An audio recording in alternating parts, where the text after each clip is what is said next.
stream. Twitch is going to join us right at the worst time here. But lecture questions used to be due at the end of lecture, and that was it. It didn't go over well. Students complained, argued, and everything. Legitimately, I listened. So I made them do at midnight that night, which made more sense and gave them more time. But they changed into something else. Like, they're not really the original lecture questions anymore. So that's what it was last semester, last 2 semesters pretty much. Last semester it was the official, like, they're due at midnight that day, so you'd have them due tonight. There's no lecture question today, by the way. I don't want to leave you hanging on that one. There's no lecture question, there's no new slides that are going to be posted. I'm going to just go through the examples last time, but I'm going to run the debugger. And we're going to see some of the optimizations that the compiler does for us when we set up our code in specific ways using these functional programming concepts. So don't worry about content today. But lecture questions, so then they used to be due at midnight. Last semester, there were a few students who had issue with this. And for most of them, I'm just like, look, you have way more time than you used to, so suck it up. But then there were a few students who really got to me. They said, well, I go to your lecture and other lectures. Apparently students have other classes, who knew? But they go to other lectures, and at the end of their day of classes, they had a job, they went to their job, they got out at 11:30, and then they have half an hour to rush and do my lecture question. I'm like, you know what, that is a real legitimate concern, and I shouldn't be screwing over the people who work. So because of the people who work after school, that's why I moved the deadline to a full 24 hours ahead. So you get that full 24 hours extra that nobody's had in the past. And that's probably where I'll leave the lecture question deadlines. I can't move them much further. I won't move them after the next lecture. Because the whole point of lecture questions is to push you to stay ahead of the content. So I won't have them do after the next lecture. I mean, I could add those extra few hours and have them do at 1 p.m. when the first lecture starts the next day. But at that point, I mean, is that extra time going to help? You're going to wake up early on a Friday morning and do your lecture questions? Probably not. Just get it done that night. And this semester, honestly, the deadlines don't really mean all that much anyway, so it's kind of a moot point at this point. But yeah, lecture questions used to be due at the end of lecture. But what I lost from that, I didn't mean to go on this tangent, but I plan on just talking about the online-only stuff for about half an hour today, so this isn't too much of a deviation. What I lost from having the lecture questions due the midnight the next day is there's no classroom interaction anymore. My lectures are just lectures at this point. You can ask questions, you can interact on Twitch chat, but there's no like activity. I used to have activities before the lecture questions where there's something you're doing during lecture instead of just sitting there consuming content for 50 minutes. So I lost that. So I'd like to get some things like that back. And maybe with the online only thing, I'll have some way to do that. I don't know. If it makes sense, if it doesn't, then it doesn't. But I don't want any, on Twitch, you missed the beginning of this conversation, how this all started. But how this started was, I won't have attendance just for attendance sake. I don't like that idea. I do want to push you to stay on top of the content, but just making sure you were physically watching the stream or physically present. I just don't see much value in that. What that ends up getting is students coming to lecture who don't want to be there and then distracting other students. This is typically what I see when attendance is forced. Yeah. I have a question about the whole online move. I don't know if you're going to answer later, but is it going to be like live streaming or pre-recorded lectures? I'll still live stream. So I'm still going to stream on Twitch. Oh, okay. So, and I might as well just start going into my thing and talk about all these things. I want to talk about how lectures affected, how outsiders are affected, how labs are affected, are my 3 big points. I want to talk about lecture. I'll start with lecture since you're asking. The lectures are pretty much business as usual. They won't be affected too much. I may restructure things a little bit. I do see this as kind of an opportunity to restructure some of the course and some of what I do. And overall, my overall attitude is I'm kind of excited. It gives us time to innovate. It gives us a forcing function to force everybody to innovate. I've already been mostly online. I don't have to adjust too much. This course is pretty much just business as usual. But I'm excited that the rest of campus has to innovate now too. And I foresee, since everybody has to set up this online infrastructure, that going into the fall or whenever we eventually come back, that a lot of the new technologies that we have to set up, are going to carry over. A lot of my colleagues, I would assume, will say, hey, there's a lot of value in this whole internet thing. I can deliver content to my students in an effective way, and it wasn't a complete train. I mean, maybe it'll be a complete train wreck, and I won't say this. But if it's not a complete train wreck, and if students show that they're capable of keeping up with the videos and things like that, you might see more professors leveraging technology who wouldn't necessarily have done that before. So I'm excited about the fall, how the fall is going to look when we're used to using all these tools that have always been available, when people get used to using them. So lecture, pretty much business as usual, except you obviously won't have the live option. So Twitch is going to be the big thing. So if you haven't gone to the Twitch channel, you haven't seen what that's all about yet, check out the Twitch channel. The link is at the top of the course website. It's the purple speech bubble, I think is what it's supposed to be. Bless you. That's where I live stream lectures. The reason I use Twitch over a lot of the alternatives is I have live chat right on Twitch. There are other platforms with that, but I don't know, I like Twitch. So, but the live chat is going to be the big thing moving forward. That's going to be my primary way to interact with you during lecture. If you have questions, if you want an example explained a little better or something, if I blew through some content too fast, let me know in the chat. I'll have TAs moderating it. Actually, I don't have any TA moderating it right now, but usually they're in there. Which gives us some pretty effective interaction, in my opinion, is you can ask a question and other students or TAs can answer it, or if they can't, or if I notice it on the chat, I'll be watching chat a lot more now that we're going to online only. I can answer that during lecture. So Twitch chat is going to be the main way of interacting during a lecture. So I'll be watching that a lot more. And I haven't always kept an eye on Twitch chat. I try to, that's what I have on my tablet here. But I'll definitely keep an eye on it much, much more now that we're going online only. Usually I like to look at all of you when you're here live. I won't have that option when I'm streaming from home, so I'll be watching Twitch chat much more diligently than I have in the past.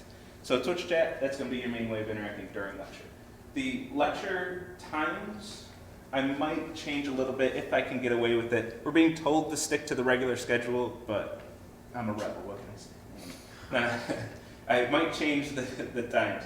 So, and I'll work with all of you throughout break and see how it fits into your schedules, making sure. And worst case, if you can't make the times, I might just say, okay, for you small group of people who can't meet that time, you can watch the VODs after, you can watch the videos and keep up on those.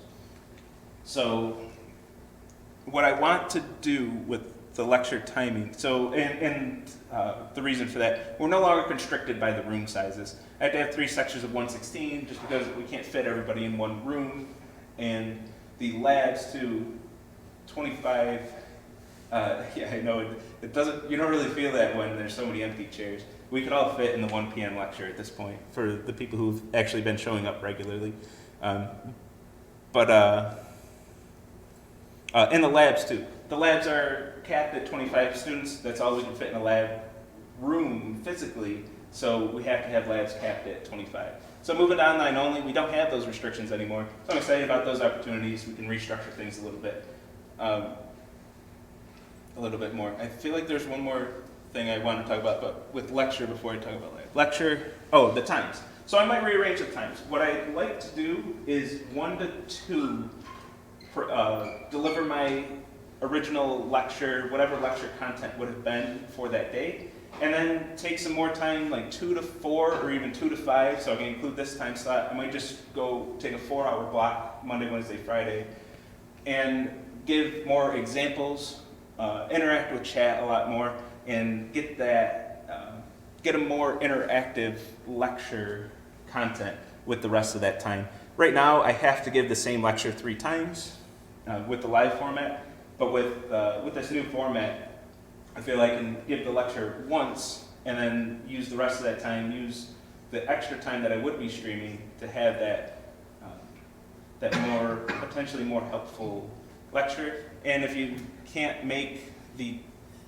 original lecture, I might take the stance, I might just say, we'll record that, we'll get the VOD up right away, you can watch that VOD and then come back for the more Q&A, more interactive sections. I'm not going to cut down the amount of contact hours I have. I'm still going to interact with students the same amount of time, or probably even more, to be honest. I gain my commute times and things like that. I actually get more time in my schedule. But I might restructure exactly how that looks. If I'm streaming and your schedules are wide open, it's partly going to depend on what your other professors are deciding. If they're sticking to live streaming during the original times, that keeps me restricted a little bit more. But as long as it fits and works for everybody, or at least the vast majority of everybody, and then I can make special exceptions. I'd like to improve that lecture time, do something more innovative with that. Same with labs. Labs, we're capped at 25 when it's live. We no longer have that restriction. We don't have this lab that's always packed all throughout the day. So what I'd like to do is have a smaller number of lab times. I think 3 or 4 should be sufficient. Get everybody in these times, and then during that lab time, release the doc or the form or whatever it is, and then I expect it, be submitted by 2 hours after the release time. Then everybody, or at least most of the class, is doing those labs at the same time instead of having it scattered all throughout the week. Then during those times, we have a lot of TAs and myself online to be able to really answer questions, but handle technical difficulties and things like that. The form crashed on me is one thing that happened quite a bit for the past few labs. Things like that will be there. There will be people there for you to ask about that. So I don't know what the lab exactly will look like yet. I don't know what technologies we'll use, but for the lab activities, the quizzes and those things, I think that's just going to be business as usual.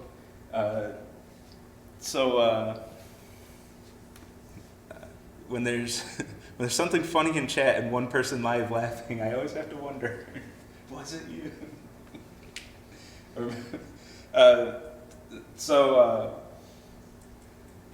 Damn it! I did lose my train of thought. That's going to be the tricky part, making sure chat doesn't distract me too much. I've been doing it good on the other lectures, so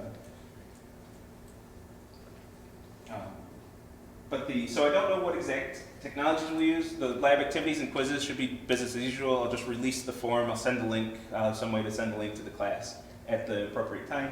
Maybe we could, the dream, if we could even get everybody in the same lab section and then release the quiz once, and then it's due 2 hours after that. We could potentially do something like that. Then the interviews, that's what I want to talk about. The interviews would be a little different. I don't think we're going to get jammed up too much on this. I think this is a feasible thing to solve. But we'll have the TAs have time slots that you can sign up for. You sign up for a 10-minute time slot with your TA, then you have your online interview at that time. I don't know what technologies we'll use. The TAs and I are going to test a few things over break to see exactly what we want to be able to use for that, what platform we want to use for those interviews. But we'll come up with something. We'll make a choice, choose a platform, and go with it. I don't see too many interruptions in there. But there still are a few question marks for the specific details for that. But nothing overwhelming. I'm not concerned, to be honest. We'll come up with solutions. The TAs have come up with quite a decent number of solutions already. It's just a matter of picking the optimal one at this point. So the office hours, the last thing I want to talk about. Office hours are going to be a triple attack, I guess, between Twitch, Discord, and Piazza. So I'll have some of my office hours on Twitch, or I might just roll into the lecture and say the lectures, those lecture extensions or whatever we want to call them, are my office hours, part of my office hours. But I'll have some of them on Twitch to have like a group office hour.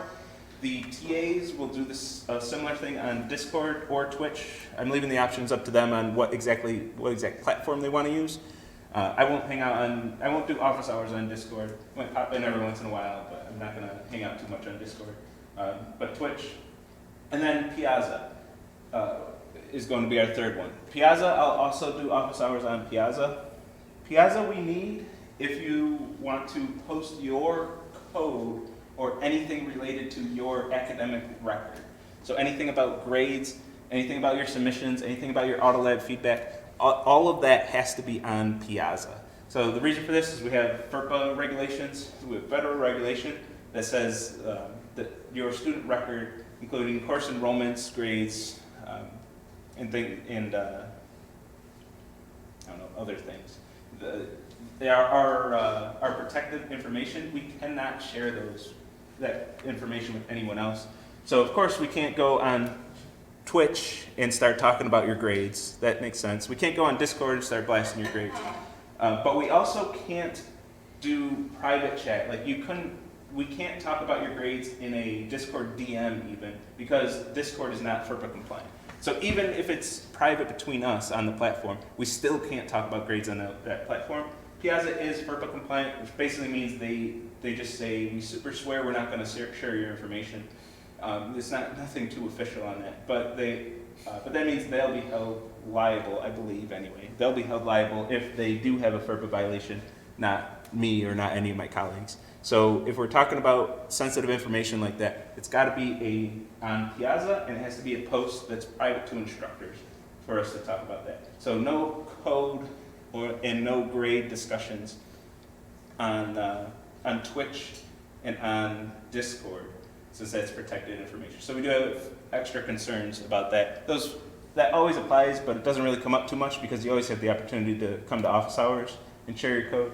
But now that the online options are our only options, now we have to be more aware of that and just know what the regulations are. So Piazza, if we need to share sensitive information, or old-fashioned email. I'll prefer Piazza over email.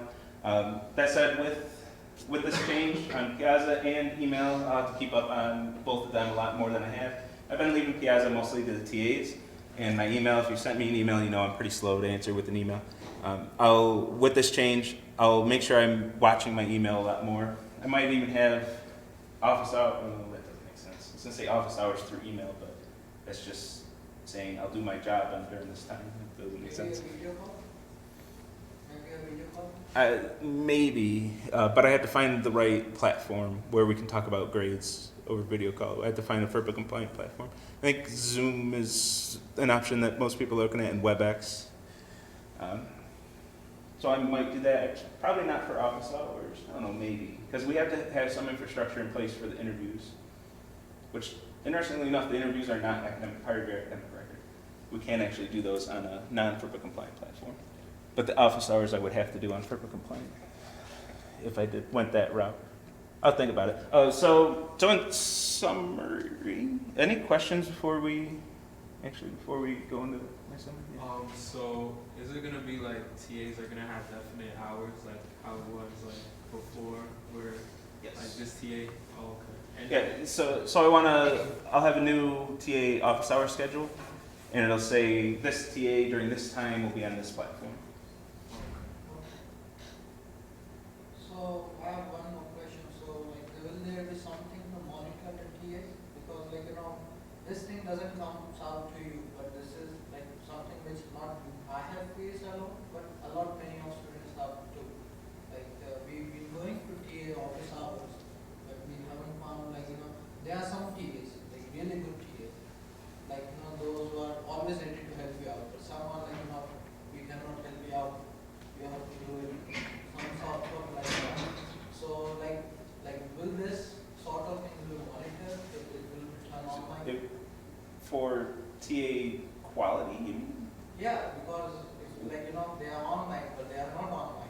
Because If they're not there entirely, that's one thing that I can step in. And whenever I'm made aware of that, I can do something about it. Yes. The problem is, like, if a TA skips their office hours, this happens all the time. I have a student, TA didn't show up to office I hours. and one incident, so the TA was supposed to be over there. She was there, Mhm. but she was sleeping. And the student came over there and asked the question. And within 2 minutes or 3 minutes, after minutes, she said right away, there's some problem with the code, it will be fine. I mean, those are things I would like to know about, because Yeah. what happened? Let me do it right now. Do you know what TA that was? I shared you my incident 2 days before only. Like what happened with me was that there was this TA, I asked him this question, I was stuck at some part, and he even didn't know, auto grader grading. Like he told me this thing, Like, let's say You're talking about two different issues now, and this is a way sidetracked from Yes, what we need to I'll talk about. I'll let you know, I'll email to you. So, yeah, if they can't answer your questions, that's one thing. I mean, you know, making sure my TAs are up to speed on all the information. It's something I'm always trying to do. Like, it's, Yes. if they're not, I mean, most it's of not- them are really great. Most of them But- are really great. yeah, my TAs are great, by the way. Yeah. TAs, if you're listening, you are awesome. But sometimes a TA, I get this. So this is what happens. This is what I was trying to say earlier. A student says, hey, I went to office hours, the TA wasn't there. Either one thing happens, it's during that office hour time right then, I go down to office hours and the TA's sitting right there. I'm like, the TA's right freaking there. That's one case. The other case is I either can't verify or go down, well, if I go down, the TA is not there, it doesn't apply. But it's like the next day. I went to office hours, the TA wasn't there. And I say the same thing every time. Which TA? Who was the TA? Will never tell me, ever. They'll say some variation of snitches get stitches and then run away from me. So I don't know if the TA actually didn't show up or if the student just couldn't find them or what's going on. But I don't have any action that I can take. Like if somebody's gonna say, hey, your TA wasn't there, who was it? I don't know. What am I supposed to do? Punish all my TAs? I can tell them in the meeting, like, hey, show up to your office hours, but they already know to show up to their office hours. Sometimes even this And I happens. would suspect that most of the time when I get those reports, the TA was sitting right there. And Even this happened to me day before yesterday that I went to that Bitly URL. I submitted my request for tea, but 10 minutes happened and I didn't saw anybody coming next to me because I didn't know. who was these are things, like, Yeah. we don't need to be talking about this right now. Yeah, I mean, I'll monitor the best I can, but I mean, I can't be everywhere. Yeah, so I just And went students over never it. give me reliable information when it comes to this. There's very rarely that I'll actually get a name. This TA at this time wasn't in their designated office hour. And then I can message that TA, yo, WTF, mate. And then usually they're like, I posted on Piazza and there's a post right there on Piazza and the student just wasn't checking anything. But it's very rarely that I actually find that my TA was not doing what they were supposed to do. So I just can't, without actual evidence being brought to me, I mean, there's nothing I can do about that or that I would do without that evidence. I can yell at my TAs and all my TAs say, yeah, we were all in our office hours. You know? It's just not thing. That's something I can fix if nobody gives me the proper information. So I don't like hearing that complaint just because you didn't give me any actual information there that I can act upon. Okay, I give you the, like, day before incident, like about which I'm talking about the monitor issue. Yeah, all right, well, we can talk after Yeah, okay. after class if that's a thing. Okay, so here's one I wanted to answer. Will there be any academic support on campus? The campus will still be open. You can still come here if you want to use like the library machines and things like that. Campus will still be open at least for the time being. We haven't had any word that makes it sound that it's going to close. But at the same time, we should all be prepared in case that does happen. It might actually end up closing, but there has been no indication that is going to be happening yet. Yeah, the room is getting warm. So, yeah, I got a little. That's a touchy topic for me. If you ever want to trigger me, just walk up to me, say your TA wasn't in office hours, then run away. I'll be pissed. My TAs are generally pretty good. So unless you have evidence, I want to see video evidence of the TA with timestamps during their office hours at a party, drinking beer, or something, before I start yelling at my TAs for something they didn't do. Communication. I'll send at least one email with big announcements over spring break. I'll formalize everything, get all of my decisions made, what platforms we're using, all the logistics of everything, and I'll be in touch with everybody, seeing some of this will depend on what your other professors are doing. If they're sticking to their regular scheduled times, that's it's a little bit of a restriction, or rather keeps that restriction.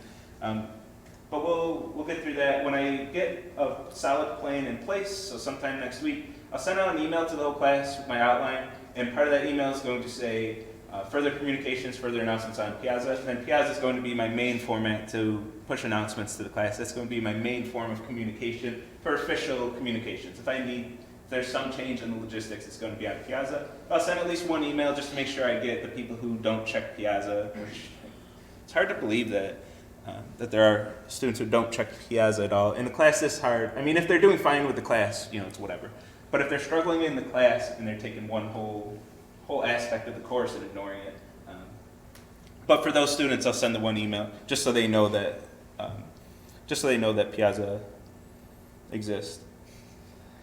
How do you piss Jesse off and then run away from TushChat? You just hit that X in the corner of your browser, dude. That's the easiest thing to do. That's how you run away online. No group project. There never was a group project. I mean, last semester, previous semesters, 116's always had a group project. This semester, there is no group project. There is a project at the end, but it's not a group project. So I haven't talked about the logistics of this. I thought I wouldn't have to talk about it till after spring break, but I'll give you a preview just to squash any questions about this. The project is going to be a project that I host on GitHub, and I want to actually also have a live version of it hosted on a web server, have it a web app. Your project contribution, I think I was careful enough to never say that it's a project, but it is a project contribution because you're going to add a feature to that app, that project that already exists. So you have two projects is the plan right now, just like the homework, so you have a choice on which one to do. There's this existing project on GitHub, add a feature to it. So a lot of this is going to be Git and GitHub practice. You'll have this project on GitHub, fork that repo, clone that repo on your local machine, make a change, push that change to your repo, and then create a pull request from your repo into mine. And then those pull requests are what I'm going to look at for your project submissions. So going through all the Git logistics of that, of contributing to an open source project.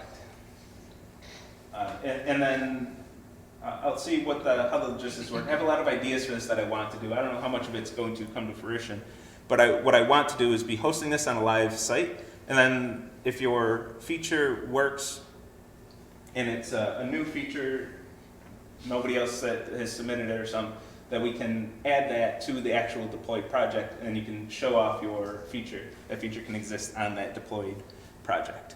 That's my plan.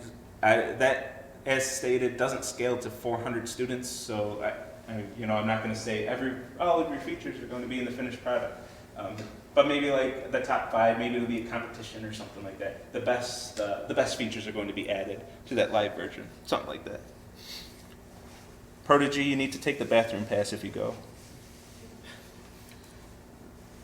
How much of an impact do the contributions have to be? Yeah, the questions like that, I got to formalize it, release the doc for it and everything. I don't want to force them to be substantial, mostly because I can't really enforce that. If I say it has to be, so substantial, it has to be X level of substantial, and then somebody submits 3/4 X or half X, and I end up giving them credit, well, now I just pissed off the students who actually did what I said and contributed X. And it's pass or fail, so I don't want to have to decide where's that line of, okay, if you did 0.99X, that's a 0 and you don't get that letter grade. So there's a lot of questions I have to work out, but my default approach to that is going to be have the contributions require low impact and focus on the Git logistics. I think a project contribution will focus more so about how to create a pull request than contributing a large amount of code to a project. So as long as you're reading the code that's provided and creating that pull request, I don't think I'm going to add too much more complexity. I mean, I already have all the homework assignments where I'm asking you to write a lot of code and think technical and all that stuff. I think the project contribution is going to be light on the coding aspect. It's going well, Tester. I'm actually faring through this pretty well. I was quite prepared for this already. This is just my normal mode of operation. Talk about 3 things I want to talk about: email with announcements, Piazza for other announcements. Any open questions, anything I didn't mention that's a concern? Or just something you want to mention? It doesn't have to be a concern. It's the last time you can ask questions live.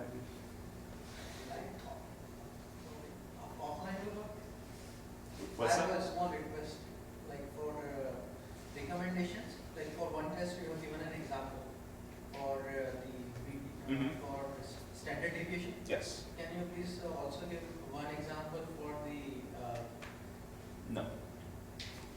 I mean, there's a reason. I mean, when I wrote the doc, that was the decision I made. I gave the sample standard deviation just to help you get your testing started. At this point, you're expected to be able to do your testing, especially if you got that box checked and you're learning objective 1. You're expected to be able to do your own testing. That includes generating the test cases. Okay, because I'm just only confused that, like, to find the coefficient, like, I know how to find the coefficient, but. Okay. Then what are you Yeah, asking? Like, but only at one thing I am stuck is that the list. There's only one single list. So I just want to understand its structure. The list that you're returning? Yes. No.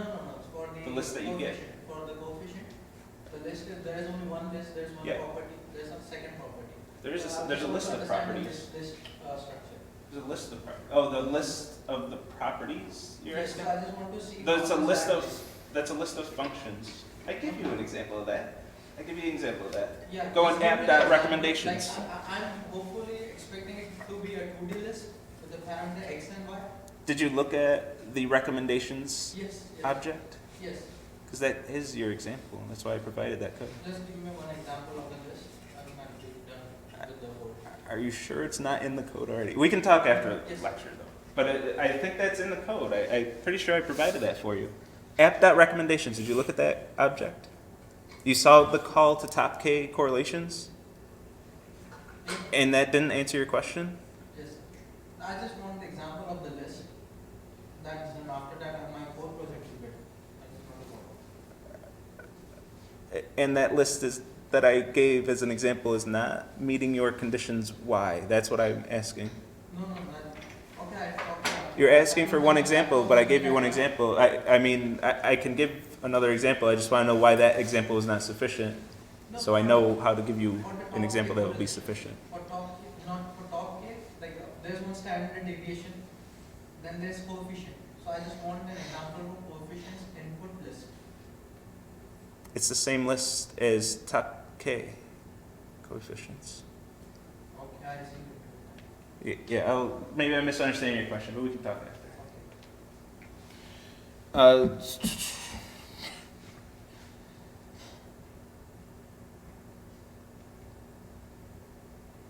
There's not really an example for the correlation one. I mean, we can. That's problem is this is more of an office hour question. I don't want to get sidetracked on an assignment that an estimated only half the class is going to do. But we can talk about that in some office hour format once office hours get up. That's and if it's a more specific question, I can answer. I just don't know. Someone on Twitch agrees with you, but if it's a more specific question, I can answer it. But just an example, I don't have a whole example ready for you of the whole homework.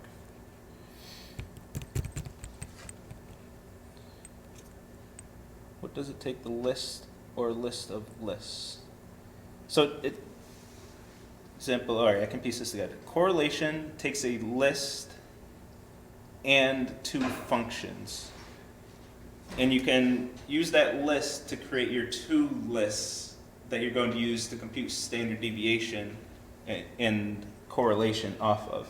So you take that list with the first property applied to it using map. Let's just talk directly about what it is. Using map, you take that first list, that only list, map it using the first function. That's going to give you a list of doubles for the first property. And then you map it with that second property function, and that's going to give you the list of doubles for the second property. You say yes like that was obvious. I don't know what you're asking. I just want to see the structure of that. No, list. okay, no. We can talk about this later. We can. Oh, I don't know what you're asking, and you're not clarifying. We'll talk about it after class. It's a list of some generic type. You don't know the structure. That's the point, right? It's just a list of things that you don't know what those things are, but you have two functions to be able to convert those things into doubles. Okay, will it be a 2D list? No, how many times did I say it's not a 2D list? It's not a 2D list. It's just a list of things. Maybe those things happen to be lists if that's the type parameter, but they don't have to be lists. In the example that you said you saw, it's a list of people objects. And that's an object that you can look at that class definition for. No, I'm not talking about this. You're not sucking me in this rabbit hole. We'll talk after class. I did not want to talk that much about that assignment. All right. Jesse, calm down. I'll try. Chat says you're trolling. All right, so let's take a look through this. This example is an example that we saw last time, which, I got to talk about lights again, too. So I was going to have a big conversation about this. I actually meant to do it on Wednesday, but I was distracted by the big announcement. Somebody on the midterm, this is pointless now, but I'm still going to talk about it because I was ready and I remembered. And somebody on the mid-semester reviews said that lecture is pointless because Jesse turns the lights down so low that I fall asleep and then I can't pay attention to lecture. So I was going to have this conversation like, what's the best light level? Do you like this? And do you like this? And we could have voted and everything. We're not going to do it now because this is our last live lecture. It's not going to matter. So when you're watching the stream, I just want to say you can set your light level to whatever level you desire. Whatever level is going to help you the most. Based on that feedback, I'm going to leave the lights on a little higher than I used to, so hopefully y'all can stay awake today. But yeah, we don't have to have that conversation now, but we can't see the difference. Hold on, let me adjust the brightness on my screen. Twitch, is that better? I wonder if that's even going to show up on the stream. No, it doesn't. It shows the bar for my brightness going up and down, but OBS just takes the screen capture without the brightness. Well, learn something new every day. All right, so let's talk about computer science. Okay, so in this example we had this immutable counter that we're simulating changes for by creating new counters with the change reflected. So for this, when we're in the debugger, just a reminder, we're going to look at these at and then numbers, this at 588 in this case, and just a reminder that these have no intrinsic meaning, that 588 doesn't mean anything to us and it shouldn't mean anything to us. But I'm going to use these, one, to tell us that this is an object on the heap. If it has that at and then a number, that's an object on the heap and not a primitive on the stack. You know, we don't necessarily have primitives in Scala, but what will be compiled down to a primitive on the stack. And I'm going to use these to compare if two references refer to the same object on the heap. So that's the reasons we're going to use those, but they don't have any intrinsic meaning. Oh, we didn't talk about the webcam in this lecture. So in the other lectures, there's demand for a webcam. I might set one up for when we're officially in online only mode, which is one of the things. I mean, I don't know if I'll do a webcam or not. I might, but I don't know. I don't want to see my face on stream, but I might do it anyway. But the mic, at least, I have streaming equipment. I bought a bunch of stuff thinking I'd do more streaming, and this is going to give me an excuse to use it. But I never wanted to lug all that stuff around to each lecture. I wasn't going to set up a whole streaming setup every lecture. But I have a nice mic, so the audio quality should go up. For those of you who only show up on stream, I don't use a mic for the stream. I just use my laptop mic, and I like to pace back and forth during lecture. I try to tether myself to my laptop as much as I can, but I just want to move around. So with the streaming, I'll have my desktop mic, and I'll be sitting right there next to it. So we should get quality, audio quality improvements. And I might set up the face cam. I have a face cam that I can set up. Wouldn't be much to set up, but also that takes up screen real estate too. I don't know. I'll think about it. Alphonse did it in a lecture hall? Well, I'm not going to think about that right now. Which, by the way, so if we do move to having like a 3 or 4 hour block of time, I'll give the lecture for an hour. I can interact with chat a lot more. We can do these kinds of things. Right now, I'm going to try to stay on track for the rest of this, since this will be regular lecture for the next 10 minutes. So we have this counter at 588, and it's going to be, and it has an a counter value of 20, and we're going to make this recursive call. When we make this recursive call, we're going to go into that counter. We're going to go into that counter's, how come that didn't, didn't give it to me. Into that counter's increase method, that's going to add 1 to its counter and use that as the constructor argument for another immutable counter. Now constructors, I don't talk about this too much, but constructors are just method calls like any other method. So I have a method call on the stack for that constructor, and that's going to get a reference to the new object that's being created at 589, distinct from 588, which was our other counter, our first counter that we created. So we have our at 589, and that's the reference that's in this. So if we use the keyword this, we get that reference to the object that's being created at this point in time, which is that at 589. Once the arguments are assigned to this state variable as the parameter, the rest, all of the code outside of the methods is going to execute. We don't have any here, but this is when it would happen. We don't have any, so we hit the end of that code block. That method call is no longer in scope, that frame is gone, and we're going to return that reference to the new object that was just created. So we return that object that was created. That's the return value of the increase method, and we give that back to our recursive method, and our recursive method returns, our recursive method makes a recursive call with n-1 and that new counter, and we just keep going through this. So with this setup, I have this code that's commented out. I want to comment this in, and given what we know about recursion, is this going to work? Do we expect this to work?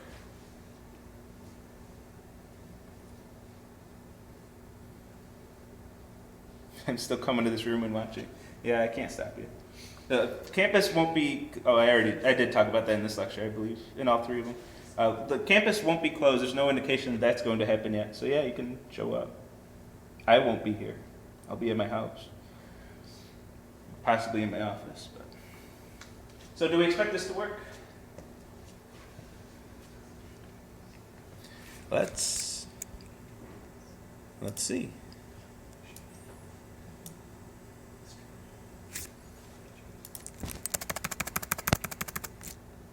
It works. It works pretty fast. In fact, let's crank this up to 1 billion.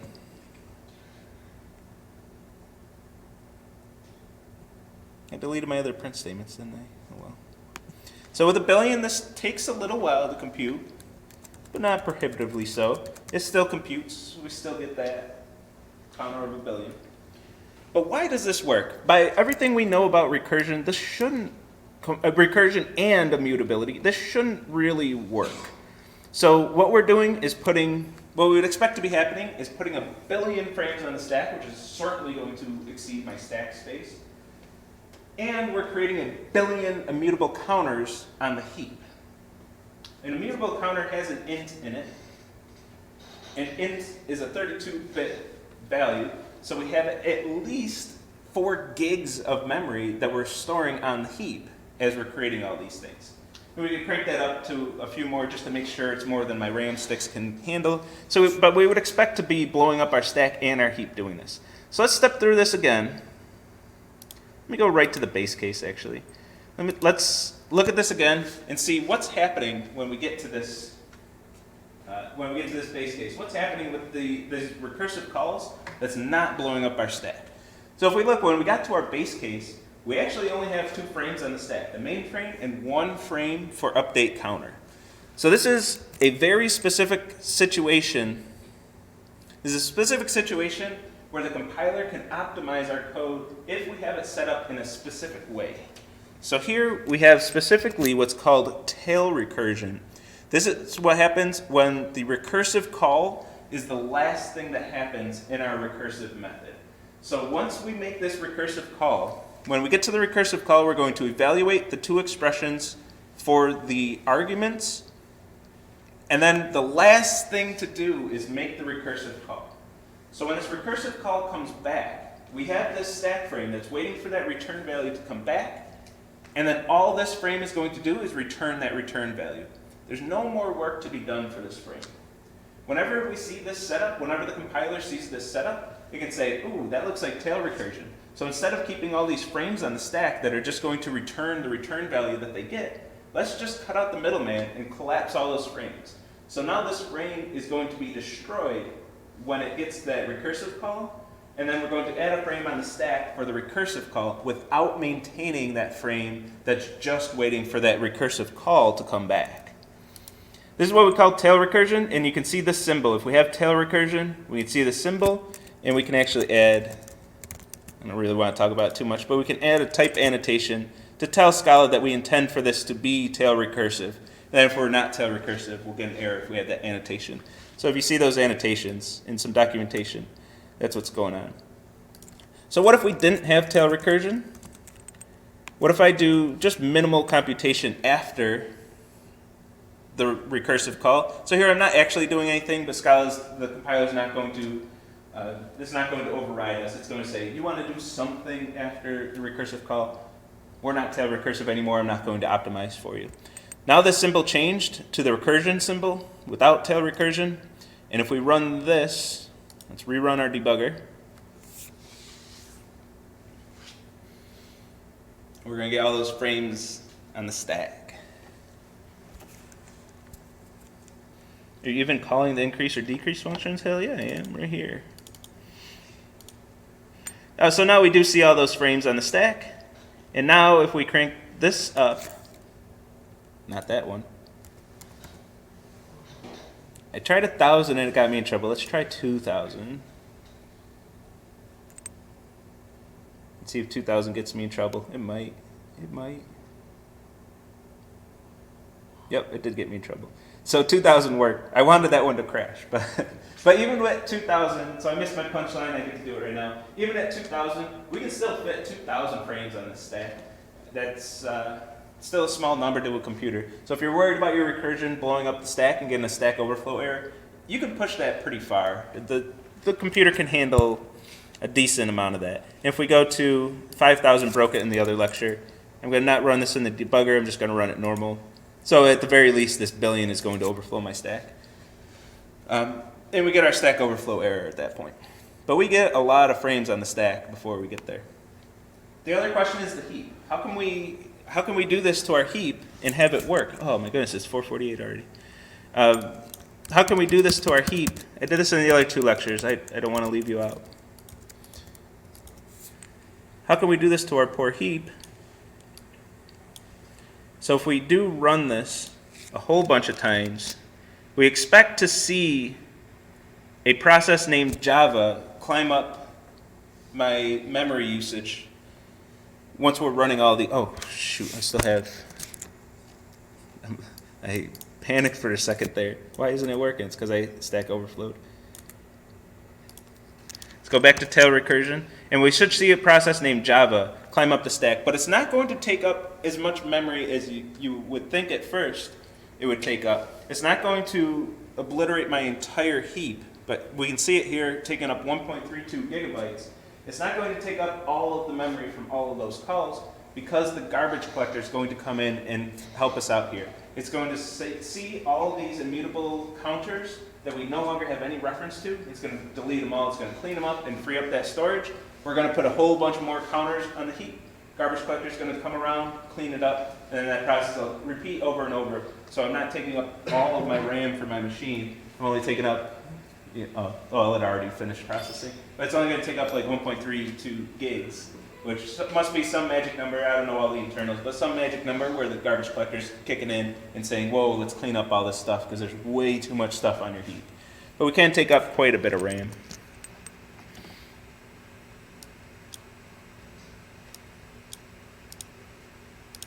So I'll just quickly try to finish up these other two examples. So strings, since strings are immutable, there's some things that the compiler can do at some times to minimize our space usage. If we look at these references for our strings, I modified the code from last lecture just a little bit to add a few more strings to the stack, well, to the heap, well, to the stack, variables to the stack. And this 116 that we had before at 624, we see this new 116 that we created and put on the heap, we're saying, hey, create a new string, put it on the heap for me, and give me a reference to that string. What the JVM is doing for us is saying, hey, you already have a string on the heap with that exact value. And since strings are immutable, I am just going to give you the reference to that string that already exists. So we have just one string, CC116, on the heap, but we have two references to that string on the stack because the compiler is able to optimize for us. It says this strings are immutable. I'm just going to give you a reference to the one that exists. Since I know it's never ever going to change, we're not going to have any issues with this. And specifically with strings, there's a lot of optimization with this. With other immutable types, the compiler can't always tell that's immutable. The optimizations get a little hairier there. And even with strings, we have this data structure with CC116 is fun. We do have that string on the heap and a reference to it, but we actually do get a duplicate. So this doesn't always work for us. We sometimes do get duplicate strings on the heap. However optimized, I don't know the details of it, like I said. But however it's optimizing, it's not always optimizing, but we do get some optimization from that. And quickly, I want to get this one more example. This is my segue into the next topic of the course.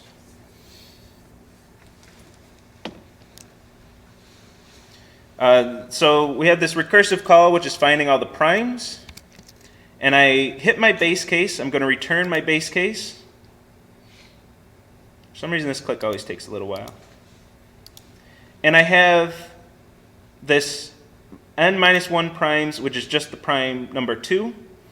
This is at 959. That's going to be important. At 959. If I run this through to my next step of my recursion,